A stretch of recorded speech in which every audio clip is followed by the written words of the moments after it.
In this episode, you'll discover 3 ways to raise the average speed of your boat. Feel the grip of the oar handle, smooth yet firm in your hands.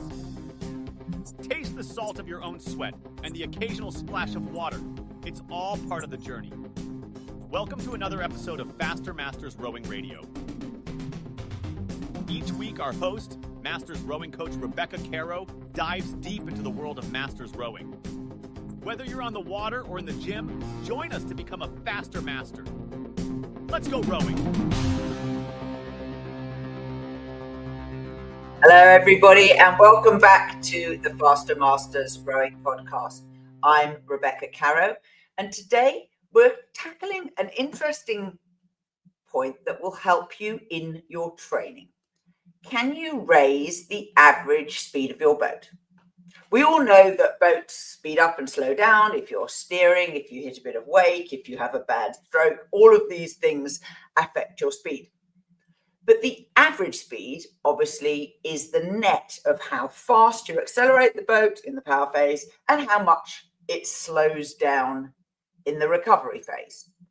Now, we have had a separate episode all about ways to slow the boat down less. So I'm not going to focus on that, although I will link to that episode in the show notes. Today, we're talking about the things that happen to you while you are training.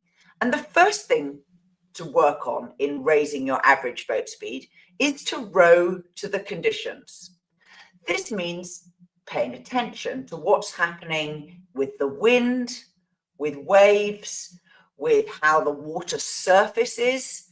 If you're on a river, you know that there are flat patches and there are patches where the water can be quite swirly. For example, if you go past a bridge, the water bounces off the bottom of the river and then comes up to the surface again and can swirl, particularly off the bridge abutment, so the footings of a bridge when it's on the riverbed. And so being conscious of what is happening around you allows you to make subtle changes to improve how your boat is moving. Here's an example. Say you're rowing in a headwind. Where you start rowing, say you're just doing a 1K course, the headwind will make the waves highest at the start because the 1 kilometer distance has allowed the waves to progressively build up. And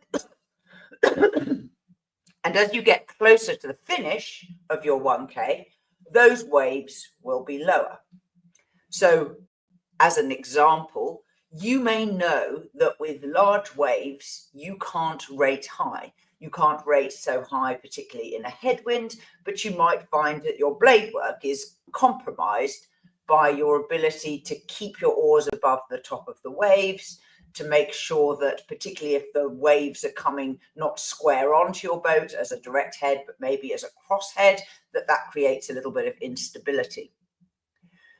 So you may choose to start rowing at a lower stroke rate than you finish rowing. Now, if you're rowing to the conditions, as you notice the wave height reducing, that's your moment to push on and try and maybe take the rate up a half point. And that can work whether you're doing a steady row at rate 18 to 20. It can also, when you're doing piecework, at higher rates. So change your rate or change the ratio. So your speed through the water as a ratio to your time on the slide. That doesn't necessarily change your stroke rate, but if you can raise the intensity through the water, you will go faster and raise your average boat speed. Secondly, don't make any huge moves. If you do a gigantic, massive push that isn't your final sprint for the line, the chances are you will have a gigantic, massive slump afterwards. So by doing slightly more moderated moves, you make the boat go a little bit faster and you're more likely to be able to hold that new speed after you finish the move.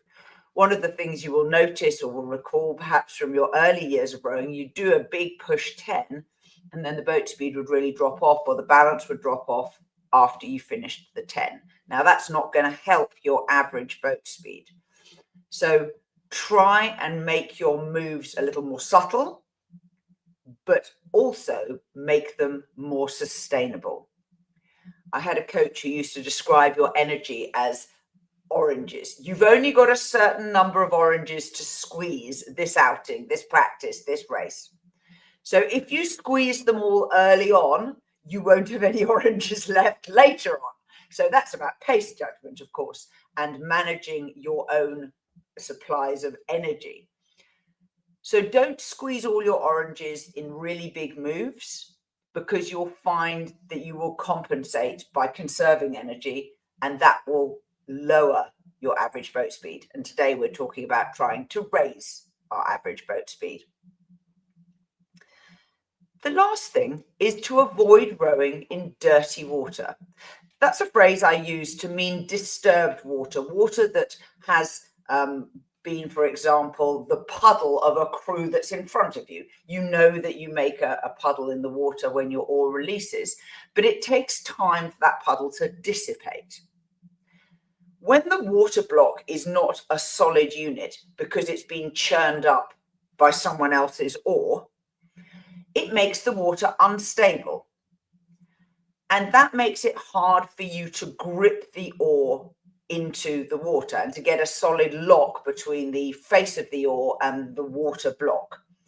So this affects the boat run as well, and it also affects your ability to put energy into pushing the boat forwards because the grip is less obvious.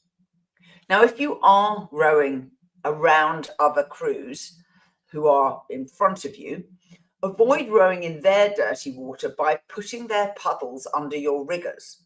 There's plenty of room between the hull of the boat and the tip of the blade. Doesn't matter if it's sweep or sculling. But if you can put their puddles under your riggers or under your pin, you will know that that disturbed water will neither affect the run of the hull nor where you're placing your oar into the water. Now, that's perfect for straight line courses. If you're a coxswain, that's what you should be aiming to do.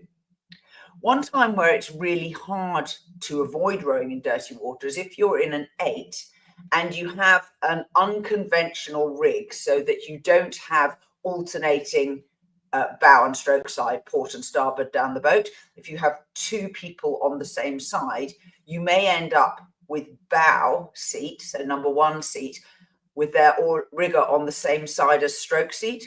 And unless you're a really strong men's 8, that almost inevitably means that stroke will be putting their oar into the water where it's already been disturbed. So that's a consideration for coaches when you're thinking about how to rig an 8 optimally for the crew that you've got and who to put in which seat. So raising your average boat speed, something you can practice right away, tomorrow, today, in your next practice. Go see what you can do. And till next time, join our newsletter list and receive a weekly update along with thousands of other masters on a range of different topics. You can unsubscribe, of course, at any time. Next week. We are part of the Rowing Chat Podcast Network. Please tell your fellow rowers about the show.